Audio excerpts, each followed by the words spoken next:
Good morning, students. Today we will see chicken pox. Okay, all you know na chicken pox. You have seen also. Chicken pox is also a disease caused by virus. Chicken pox is caused by virus. Okay, which usually affect small childrens. This is caused by Varicella zoster virus. This is caused by Varicella zoster virus and it affect children under 10 years mostly. Symptoms of chickenpox: the disease has slight or medium fever, uneasiness, joint pain. The most prominent time for spreading of this disease is 2 days before and 14 days after the formation of rashes. Okay, in chicken pox the patients having red rashes all over the body. The potency of this disease is as per the rashes formed on the body. If the rashes are more, then the disease is more, and if the rashes are medium, then the infection of this disease is what? Medium. In the high potency, the rashes appear on all over the body. It starts with rashes on neck, then it appear on the face, and then it spread to the lower part and legs. After 4 to 7 days, the rashes form scales. मतलब जब chicken pox होता है तो पूरी body में क्या होते हैं? रैशेस आ जाते हैं. अगर पूरी बॉडी में आपके रैशेस हैं फेस से लेके लेग्स तक, तो आपको बहुत ज़्यादा क्या हुआ है? इन्फेक्शन हुआ है किसका? चिकन पॉक्स का. ठीक है. प्रिवेंशन क्या होता है इसमें? Avoid contact with the disease. जिसको चिकन पॉक्स हुआ है उससे हमें थोड़ा दूर रहना चाहिए. Immunisation vaccine is given. कौन सा वैक्सीन मिलता है? Immunisation. Keep the sick person bed and cloth clean. Keep him away from other childrens. क्योंकि ये भी क्या है? आपका कम्युनिकेबल डिसीज़ है, स्प्रेड होता है. ठीक है. Polio. Have you seen any child who is having a weak leg और इज़ यूजिंग अ क्रच और support cane for walking? Polio आप लोग सब देखे हो ना. This is due to viral disease called polio. Polio भी किससे होता है? वायरस से होता है. Polio is caused by one of the smallest virus और पोलियो वायरस. पोलियो भी किससे होता है? वायरस से. This virus, after entering the body, multiply in the intestine wall and passes through blood vessels, and then the central nervous system. देखो इसमें होता क्या है इस पोलियो में? पोलियो के जो वायरस होते हैं वो हमारी बॉडी में जब एंटर होते हैं तो ये मल्टीप्लाई मतलब क्या करते हैं? ग्रो करना स्टार्ट करते हैं. और ये क्या करते हैं? इंटेस्टाइन वॉल में क्या करते हैं? ग्रो करते हैं. फिर ब्लड के थ्रू, ब्लड वेसल्स के थ्रू पास होके कहाँ जाते हैं? सेंट्रल नर्वस सिस्टम में, and attack the nerve controlling the legs muscles. है ना. और क्या करते हैं? लेग्स मसल्स पे इफेक्ट करते हैं. In the absence of nerve stimuli मतलब क्या होता है कि आपका जो एक्सटर्नल बिहेवियर है उसके अकॉर्डिंग जो रिस्पॉन्स है, जैसे कि पैर उठाना, चलना, है ना, तो ये एक्सटर्नल एक्टिविटी है. ये इसके अब्सेंस में the leg muscles stop working properly, so the legs become infected for life and remain polio affected and lame. Sometimes death can also occur due to this disease. Symptoms of polio: cold and cough with fever and vomiting. Neck muscles cramp due to fever. Muscles fibers shrink and stop working, and then there is pain. After some time, the sick person's leg muscles become weak and the person is unable to stand properly. ठीक है. Prevention के लिए क्या करेंगे इसमें? The child must be given OPV, oral pulse vaccine. आपने देखा होगा ना, 0 to 5 years के जो बच्चे होते हैं उनको हर साल जो होता है गवर्नमेंट क्या करती है? कैंप लगाती है. उनको क्या मिलता है? ओरल पल्स वैक्सीन, है ना. पोलियो ड्रॉप्स देते हैं. ठीक है. Just the sick person's stool urine must properly be disposed. The affected leg must be treated immediately. Pulse polio. You must have heard that during the last few year oral polio vaccine which prevent polio is given to all children from birth to 5 year, है ना, और ये free of cost होता है। उसके बाद आपका rabies. Rabies क्या होता है, जब हमें कोई भी एनिमल अगर बाइट करता है, due to animal bite, animals के थ्रू ये जो डिसीज़ है वो हमारी बॉडी में आती है ना। तो रेबीज़ और हाइड्रोफोबिया। हाइड्रोफोबिया रेबीज़ में क्या होता है, हाइड्रोफोबिया इन द सेंस कि जिस पर्सन को रेबीज़ होता है उसको पानी से डर लगता है, उसको बारिश होने से, बिजली कड़कने से या फिर पानी देखने से क्या होता है, उसको डर लगता है। इससे उसको हम बोलते हैं हाइड्रोफोबिया। फोबिया मतलब एक तरह का वहम हो जाता है पानी से, ठीक है। So is a very dangerous which occur in human due to animal bite. Mostly जब डॉग बाइट होता है, कुत्ते काटते हैं, तब हमें ये रेबीज़ होता है। Usually when a rabies virus, ये भी वायरस से होता है, infected animal as dog, cat, squirrel, bat, fox, jackal, wolf bite any healthy person, then the virus present in its saliva enter the body through the bite wound। जब हमें ऐसे animals जिनको rabies है अगर वो हमें काटे तो उनके जो सलाइवा होती है उससे ये जो वायरस है वो हमारी बॉडी में एंटर करता है। This disease become known only after 1 to 3 month, और ये सर्टनली पता नहीं चलता कि हमें रेबीज़ हुआ है, 1 to 3 मंथ के बाद ये पता चलता है। This virus reaches the central nervous system and bring the person to a high stimulating stage। Symptoms क्या होता है, fear of water is its main symptom। आपको पानी से बहुत डर लगता है जिसको भी ये डिसीज़ हुआ है, और high fever, headache and uneasiness, blockage in the throat, so the sound produces low and suppressed. आपको बात करने में बहुत तकलीफ होगी, आवाज़ भारी हो जाएगी, ठीक है। Due to the bursting of nerve there may be paralysis, और कई बार क्या होता है कि नर्व्स बर्स्ट होते हैं तो पैरालिसिस भी हो जाता है। प्रिवेंशन क्या है, animal must be given anti rabies injection. इसलिए जो भी एनिमल्स, जो भी घर में पेट्स रखते हैं, वो उन्हें क्या करते हैं, इंजेक्शन देते हैं। Earlier there was 14 injection of anti rabies. पहले क्या होता था, जैसे ही अगर कोई एनिमल काटा, कुत्ता काटा, तो 14 इंजेक्शंस लगते थे, है ना। Then it was reduces to 5, उसके बाद वो 5 हो गया। Now only 1 anti rabies vaccine is given. अभी सिर्फ एक इंजेक्शन लगता है। If you come across any dog, cat, monkey bitten person, then direct him to the nearly hospital. अगर किसी को कुत्ते ने काट दिया है, कैट ने, मंकी ने काट दिया, तो उसको कहाँ ले जाना चाहिए, हॉस्पिटल, ठीक है। उसके बाद आपका है AIDS. The full form of AIDS is acquired immune deficiency syndrome. This is caused by HIV। AIDS किससे होता है, HIV, human immune deficiency virus. HIV जो एड्स है वो भी वायरस के थ्रू होता है। इसका नाम क्या है, human immune deficiency virus.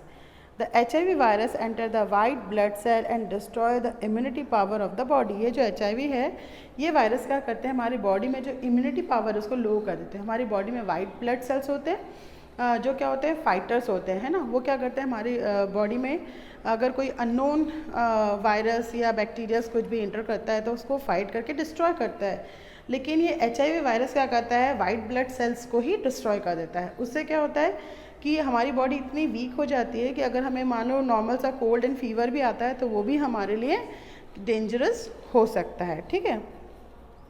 Symptoms of HIV क्या होता है, very high weight loss, cold and fever persist for month, मतलब सर्दी खांसी बहुत लंबे समय तक रहता है।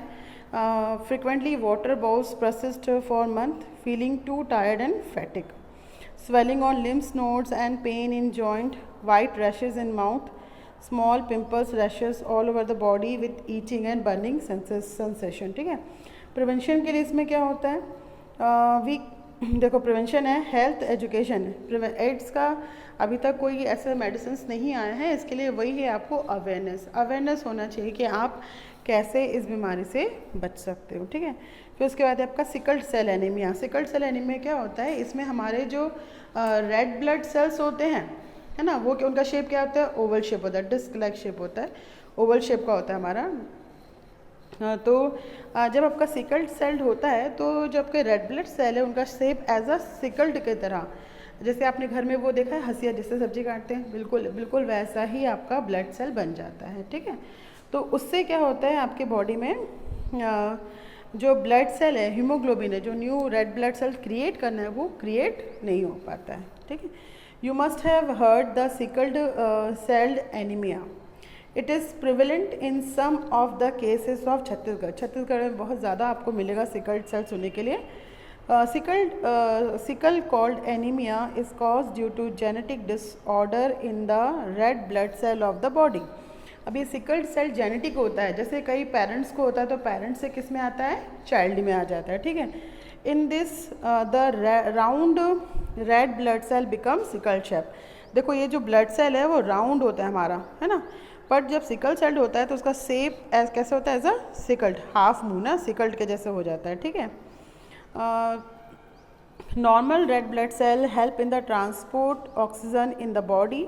When they become sickle shape, oxygen transportation is decrease। हमारे जो रेड ब्लड सेल है उनका काम क्या होता है, पूरी बॉडी में ऑक्सीजन को सप्लाई करना। हमारी बॉडी में हर सेल को क्या चाहिए, ऑक्सीजन चाहिए, है ना, क्योंकि सेल्स भी क्या करते हैं, रेस्पिरेशन करते हैं।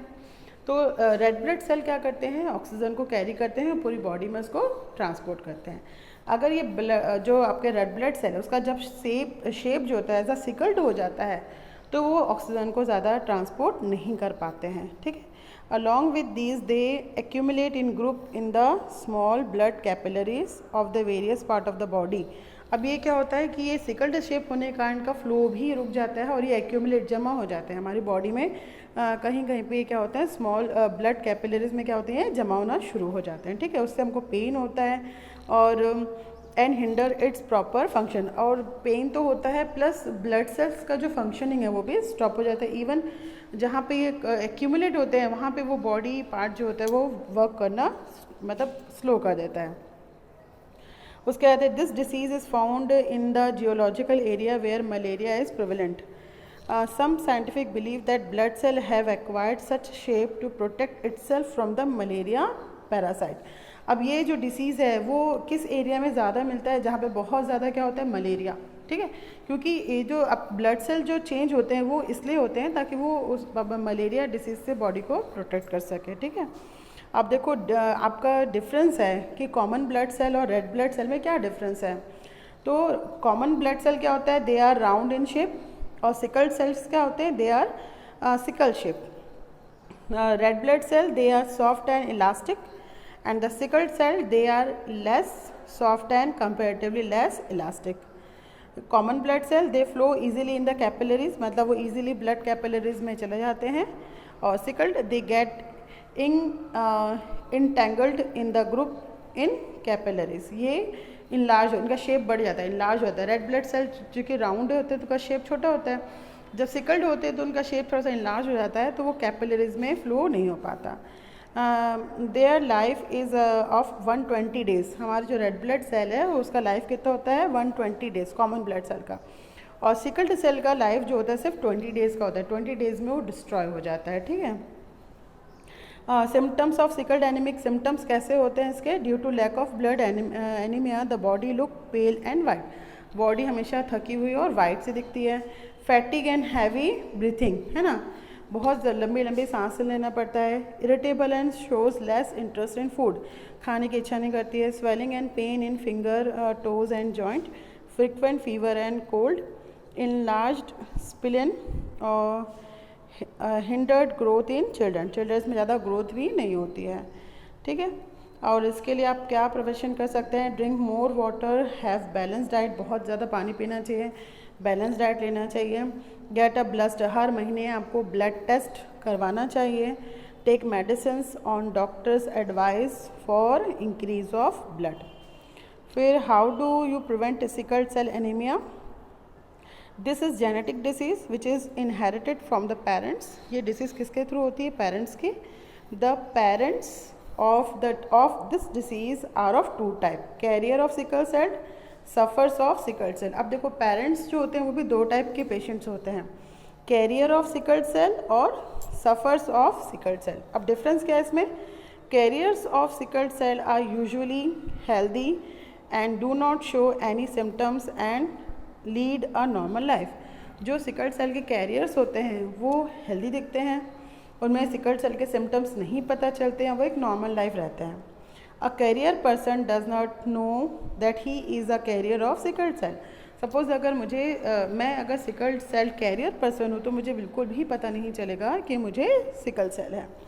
When a sickle cell carrier married another sickle cell carrier, है ना, तो जब सिकल सेल पर्सन की जो कैरियर है अगर उसकी मैरिज किसी और सिकल सेल पर्सन से होती है, वो भी अगर कैरियर है या वो सफ़र कर रहा है सिकल सेल से, then they are more chances to have sickle cell anaemic children. तो उनके जो चिल्ड्रंस होंगे वो क्या होंगे, आपके सिकल सेल उनमें हो सकता है। If two sickle cell anaemic persons marry their child will be suffer from sickle cell anaemia. देखो कैरियर मतलब क्या होता है कि अगर पेरेंट्स क्या हैं, सिकल सेल्ड है, उनमें सिकल सेल्ड है और वो कैरियर हैं, कैरियर मतलब वो उसको लेके जा रहे कैरियर हैं, तो उनको कोई प्रॉब्लम नहीं है, वो एक नॉर्मल लाइफ ही जिएंगे, ठीक है। लेकिन अगर उनसे कोई चाइल्ड होता है तो वो चाइल्ड को सिकल सेल होगा और वो उससे सफ़र करेगा, उसको बोलेंगे सफ़र्ड सिकल सेल एनीमिया, ठीक है। So before marriage boys and girls must be get their blood test for this disease, है ना। तो चाइल्ड जो होगा उसको जो सिकल सेल होगा वो उससे सफ़र करेगा, मतलब उसकी बॉडी में सिकल सेल के पूरे सिम्टम्स दिखेंगे, उसको फिर प्रॉब्लम होना या तकलीफ होना स्टार्ट हो जाएगा, ठीक है। इसीलिए मैरिज से पहले ब्लड टेस्ट रिपोर्ट कराना चाहिए ताकि आपको पता चले कि आपकी बॉडी में कोई डिसीज़ या बीमारी तो नहीं है, ठीक है।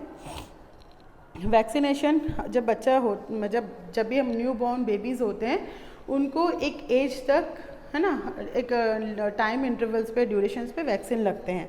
देखो पहला बर्थ टू 12 मंथ, बर्थ से लेके 1 साल तक बीसीजी का, मतलब जैसे ही बेबी होता है तो उसको कौन सा टीका देते हैं, बीसीजी का। बीसीजी किसके लिए दिया जाता है, ट्यूबरकुलोसिस, टीवी के लिए। फिर 1.5 मंथ, 1 साल मतलब 1 ईयर एंड हाफ मंथ, 1.5 साल में DP1 और OP1 का टीका लगता है, वैक्सीनेशन देते हैं। ये किसके लिए होता है, आपका कफ, डिप्थेरिया, टिटनेस। और OP1 किसके लिए होता है, पोलियो के लिए होता है। फिर 2.5 मंथ में लगता है, देन 3.5 मंथ में, 9 to 12 मंथ में मिजल्स का टीका लगता है, 16 to 24 मंथ में DPT बूस्टर और OPV बूस्टर का लगता है, 5 to 6 ईयर में DT टिटनेस का और वूफिंग कफ का, और 10 to 16 ईयर्स में